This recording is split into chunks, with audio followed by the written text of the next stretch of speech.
अभिनव ने एक पल सोचकर जवाब दिया, वही रुको, मैं ही आ रहा हूँ, अपना एड्रेस भेजो जल्दी। फोन काटते ही अभिनव ने देखा कि डॉन अपना एड्रेस भी भेज चुका था। गाड़ी में बैठते ही अभिनव उस मैसेज के बारे में सोचने लगा।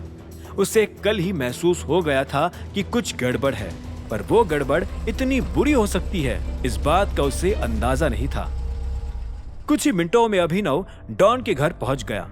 वहां डॉन ऑलरेडी उसका बाहर खड़े होकर इंतजार कर रहा था। बात क्या है बॉस, सब ठीक? डॉन भी थोड़ा घबराया हुआ था, क्योंकि उसने पहले कभी अभिनव को इतनी जल्दबाजी में और बेचैन होते हुए नहीं देखा था। उसके जवाब में अभिनव ने ना करते हुए सिर हिलाया और अपने फोन पर वो मैसेज दिखाया जो लक्ष्य ने भेजा था। डॉन ने उस मैसेज को पढ़ा, लेकिन जब उसे कुछ समझ नहीं आया तो उसने फिर अभिनव की ओर एक्सप्लेनेशन के लिए देखा। अरे XYZ भेजा है उसने, वही कोड जिससे लक्ष्य बात करता था। तुम भूल गए क्या? XYZ मतलब लक्ष्य पर कोई प्रॉब्लम आ गई है। डॉन की आंखें शॉक में बड़ी हो गई। वो गाड़ी में अंदर आकर बैठ गया और एक पल के लिए फिर से उस मैसेज को देखने लगा। इसी वक्त अभिनव के मन में भी कई तरह के ख्याल आ रहे थे। ये लक्ष्य ने कल भी कुछ मैसेज किया था ना बॉस? डॉन ने अभिनव की ओर देखकर पूछा। हाँ, मीटिंग के लिए आया था वो मैसेज, लोकेशन भी भेजी थी उसने। अभिनव ने सिर हिलाकर जवाब दिया। फिर तो हो सकता है ये कोड फर्जी हो। जहां तक मुझे दिख रहा है ये कोड एक अननोन नंबर से आया है, लक्ष्य से नहीं, डॉन ने कहा। अभिनव ने डॉन की ओर देखा। उसे उसकी बात सही तो लग रही थी, लेकिन उसका मन अभी भी एक असमंजस में था।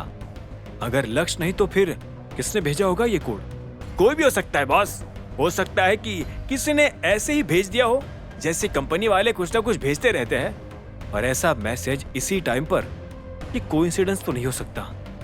कोई ना कोई जरूर चाहता है कि हम इस मैसेज को इसी टाइम पर देखें। तो फिर अब क्या करना है? डॉन ने सांस छोड़कर पूछा। अभिनव ने एक पल के लिए उसकी ओर देखा और फिर अपनी सीट पीछे करके कहा, मुझे कुछ मिनट चाहिए आराम से सोचने के लिए, उसके बाद डिसाइड करते हैं क्या करना है। डॉन ने उसकी बात पर अपना सिर हिलाया। ठीक है बॉस, आपके लिए कुछ खाने पीने को ले आओ? हाँ, कुछ भी ले आओ, सवाल मत करना बस। डॉन गाड़ी से निकलकर चला गया।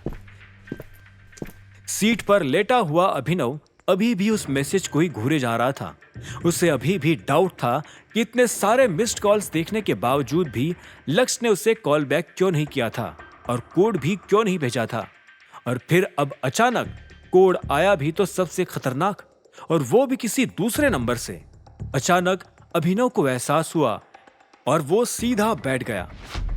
उसे लगा कि जरूर लक्ष्य किसी मुसीबत में था, पर उसने जैसे तैसे किसी दूसरे नंबर से कोड भेजकर अभिनव को अलर्ट कर दिया था।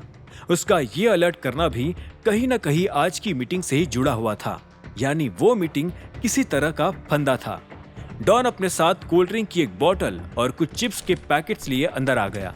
उसके बैठते ही अभिनव ने कहा, हमें तुरंत ही बलराज से कांटेक्ट करना पड़ेगा और मीटिंग वाली जगह पर 10 बजे से पहले निगरानी रखनी पड़ेगी। डॉन ने एक पल के लिए उसकी ओर देखा। कौन सी जगह? उसकी कंफ्यूजन देखकर अभिनव ने गुस्से में सांस छोड़ी और वो मैसेज दिखाते हुए समझाया, ये जो 10 बजे की मीटिंग का मैसेज है ना, ये कहीं ना कहीं अरबाज की कोई चाल है।